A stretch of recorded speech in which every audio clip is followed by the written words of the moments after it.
Hello everybody. I hope you can hear me.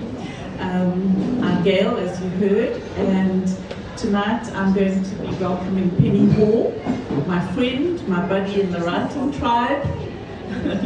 And many of you know her as a journalist. She's been a journalist, a columnist, an editor for the last 35 years.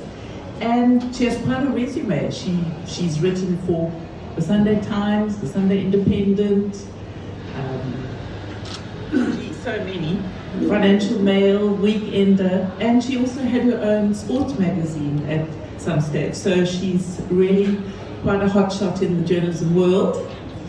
And tonight she's adding another string to her bow, and that is as an author. Well, in fact, she has already done that, but tonight we're going to be talking about her first adult novel, The Wilderness Between Us. And I would like to say the writing tribe had a little bit of feedback here in this one. And Penny, this is her first adult novel, and she writes definitely about nature, always animals, and strong, independent women. So it's quite a nice combination. But that's not how Penny started. She started with a children's book, Nico, which was a raging success and is now a reader in many local schools. So that was that one. And then Penny really is on quite a roll as an author, because next year she has her debut historical novel coming out. And I won't say too much about that just yet. I will ask her in a little while. And then I think there's one coming quite soon after that as well. So definitely Penny as an author has started her journey, and I'd like to give her a round of applause before we start the questions.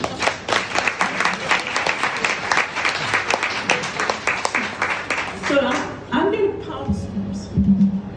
to pounce straight in with my first question and ask Penny. I'm dropping my notes, it's not a great start. Penny, I know that you're a very outdoor girl and a hiker, and your love of nature is always in your writing. So I'd like to know if there were any personal experiences that inspired the story, The Wilderness Between Us. Thanks, Gail, and thank you everyone for coming. It's really fantastic to see you all here. Yes, so in fact, one of my hiking friends is sitting in the front row there. She was on the Tsitsikamma hike with me when the idea took root. We were a group of friends who several years ago did the 6-day Tsitsikamma trail. And after the first night, one of our friends woke up with a debilitating migraine and couldn't walk. And she insisted that we go and leave her at the hut that we'd overnighted at. And because we were doing the slap packing option, she said she would go get a lift with the rangers when they came to fetch our stuff. And we were all a bit unsettled by that, but she absolutely insisted the migraine would pass. She was medicating herself and we should go. And as we started walking, I started imagining what could go wrong. I started thinking about the fact that when you hike, you should never leave anyone behind, rule number one. And I guess my imagination kind of went into overdrive. As it was, nothing did go wrong. That night we met up with her again and we finished the hike. It was absolutely wonderful. But that was where the seed of the idea arrived. So in this book I take a group of friends, very different friends, none of them were there, we know that. And I put them under some pressure, and they make all sorts of decisions that are even worse than the one perhaps that we made, and the weather doesn't play its part, and they're a group of friends who've known each other for many, many years, but when you're put under pressure, you find that you don't know people that well. So that was where the idea came from. Okay, thank you. Yeah, I suppose a hike like this, any kind of journey is very challenging. And I'm sure that none of your characters were based on your friends, but your characters are really intriguing, and the group dynamics, I really think you get that, you nail that. And I'm particularly interested in two of the women on the hike, Faye and Claire. Their relationship is quite intriguing. Would you tell us a little bit about that? Yeah, so the characters, as I say, are not based on anyone in particular. What I find happens when you write characters, you start with people who have a motivation and have a job to do in your fiction, and the more you get to know them, the more they become more real in a way. So you might start with one thing, but they turn into a person on their own, in fact. And however, the experience of the anorexia, which Claire arrives on this trip by default because at the last minute her mother can't make it, and her mother convinces her to go with her father. So she is the younger, she's from a different generation than the rest of the group, and Claire is an anorexic. And as much as I didn't base any of the characters on anyone in particular, Claire's experience of anorexia is based on my experience of anorexia as I suffered it in my late teens and early 20s. So Claire and Faye have known each other all their lives, or Claire, the younger one, has known Faye all her life, but she's not necessarily that close to Faye, and they get stranded on one side of the Blowkrans River, and things go from bad to worse, and the two women from different generations learn that they share a lot more than they realized, and they discover a whole lot about themselves, which if you read the book you'll find out how that evolves. Yes, I want to say straight away that I found the anorexia very, very interesting. It's a subject that everybody does get very interested in. But of course, this is not just about anorexia at all. And the relationship between the two women is really fascinating. And as you say, they learn so much about each other. But there's another relationship that I found very interesting. And I wonder if this is from some personal experience, because in the story there's a very, very close father-daughter bond. Is that from some personal experience? Yeah, that definitely is. So Claire, the anorexic, is there with her father, Jeffrey, and as I said, Claire is dealing with anorexia, and one of the overwhelming effects that anorexia had on me was the enormous shame that I felt with it. I felt it was terrible. I felt like I'd lost control, and the truth is I had lost control. But it had an incredibly damaging effect on my family, and I was very close to my father. It broke my father's heart. It broke my heart, and we never spoke about it. It just, we never spoke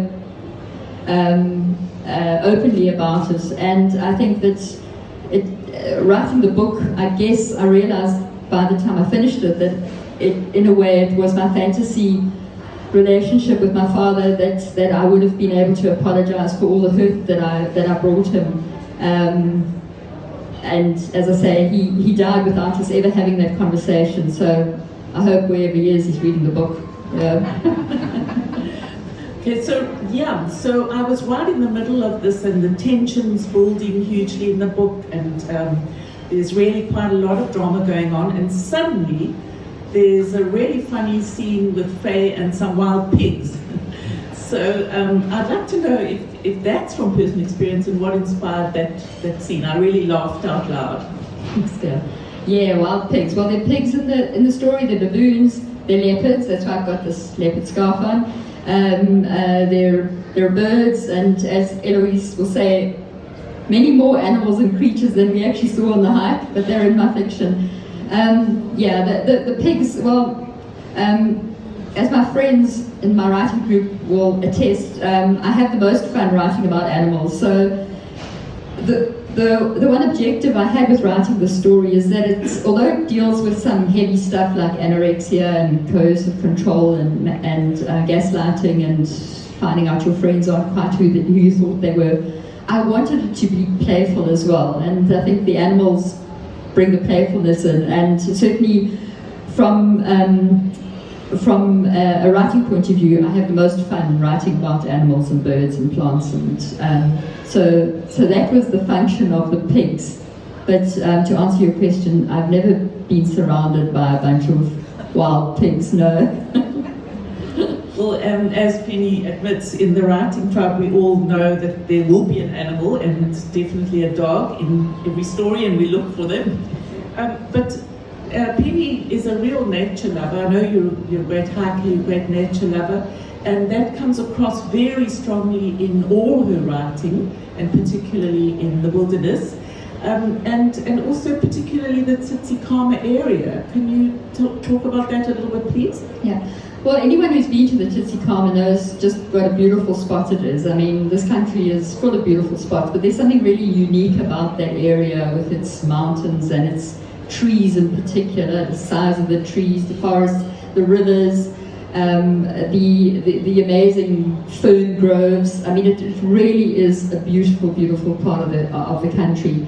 And what I wanted to do with the story, as I said, as much as I wanted to deal with some serious issues, I also wanted to make it an enjoyable read. And so I used nature to try and move the action.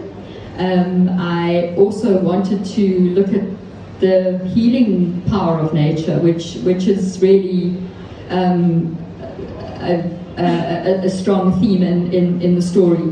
That, you know, how important it is to be on your own in the wilderness, so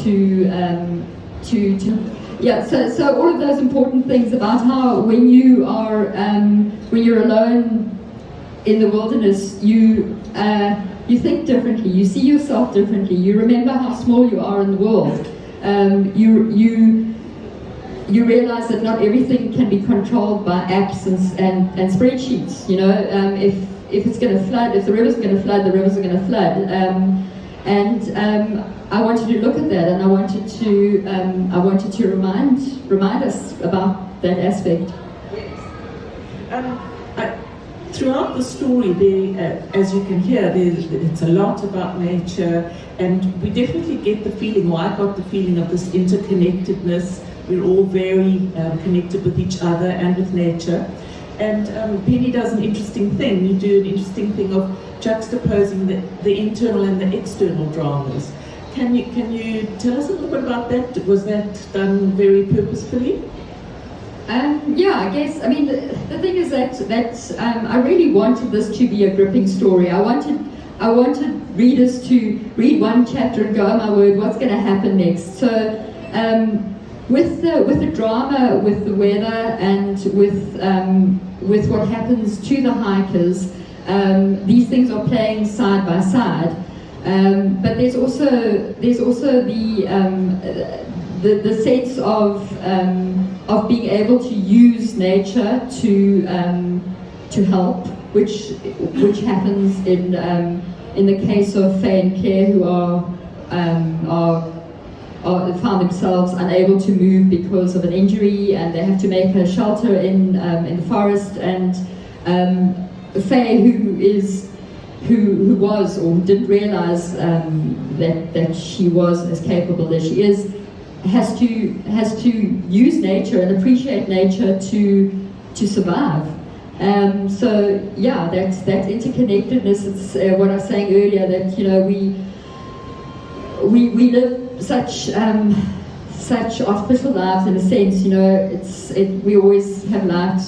We have the noise of our lives going on around us. We don't connect as closely as we might have in the past. In amongst this group and the lovely journey, partly lovely journey through the forest, there's one character I just have to ask you about, and that's Derek. And without giving too much of the story away, I want to know who this character is, because brings out the fighter in me. In fact, he brings out the raging feminist in me. So, who exactly is Derek?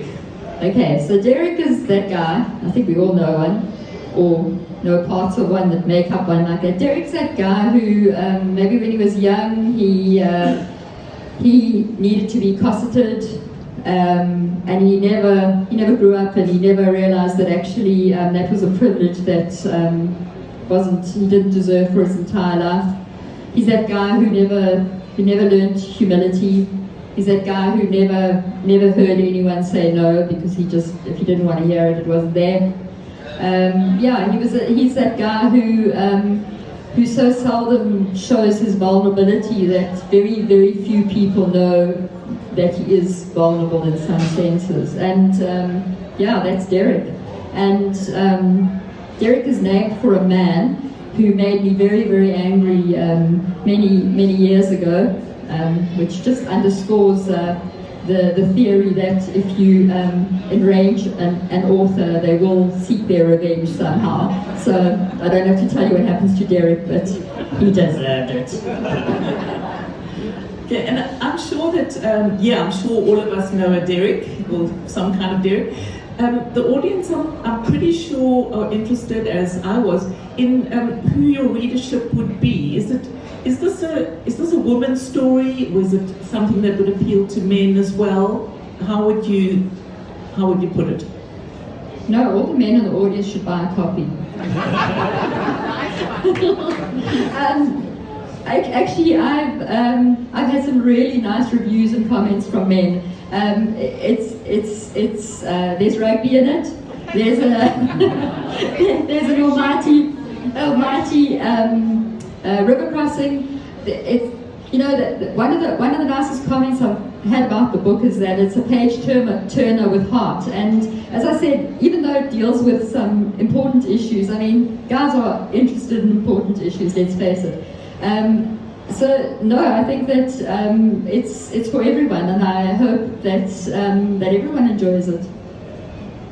Okay, I think too, there's so much in the story. It's not a simple one-level story. And if you had to think about it in a nutshell, what would you say your take-home messages are? What would you like us to take home with us? Well, the first message is don't disregard warnings from rangers when you go hiking. If the weather's going to change, it's going to change. So listen to what the authorities say. The other thing is that I think that you shouldn't. If you make a mistake in life, you shouldn't feel you have to live with it. And this might sound quite cryptic, but if you read the story, you'll understand that if you make a mistake in your life, don't feel that you have to lie in that bed, or whatever the saying is. The other thing is that maybe it's good to audit our friends every once in a while. We all have friends that we have for years and years and years, and sometimes you forget why they are your friends, and you put up with a lot of things that you actually shouldn't put up with. So I think that's not a bad idea. And finally, I think that you mustn't underestimate the power of compassion, and whether you're receiving it or giving it. I think that's something that I wanted to focus on, is that compassion is a very powerful thing. And of course, sorry, I forgot one. The final thing is, don't forget to get out there and be in nature and center yourself and remember that the seasons change, and at night it gets dark, and that animals will breed and plants will grow regardless of what we do. Yeah. So that's it. Thank you. Yes, there are some really profound messages there, and I often think with friends, you can be friends forever, but the ones who are in your inner circle, you need to choose quite carefully. So yes, so there's so much in this story, so much about relationships, about our interconnectedness, about nature. It's all there. And before I ask you to read something, I'd like, we actually do know that there is another novel coming very soon. So I'm not going to ask you if there's one, I'm going to ask you to tell us a little about the next novel in the pipeline. Yeah, so it's coming out next year. It should be out this time next year. It's called The Invincible Miss Cust, and it is historical fiction based on the true story of Britain and Ireland's first woman veterinary surgeon. And I've been a writer all my life, and it's a story that has excited me like no other story has excited me. It's just the most amazing story. And it fell into my lap, and I found a publisher for it, and I'm very excited about that one. So thanks for asking. But otherwise, we're going to call it a wrap and say thank you so much to everybody for joining us. It's really been fabulous to see everyone here, and thanks very much to Linda, who's our champion, and this is definitely our home from home. Thank you very much, everybody. Thank you.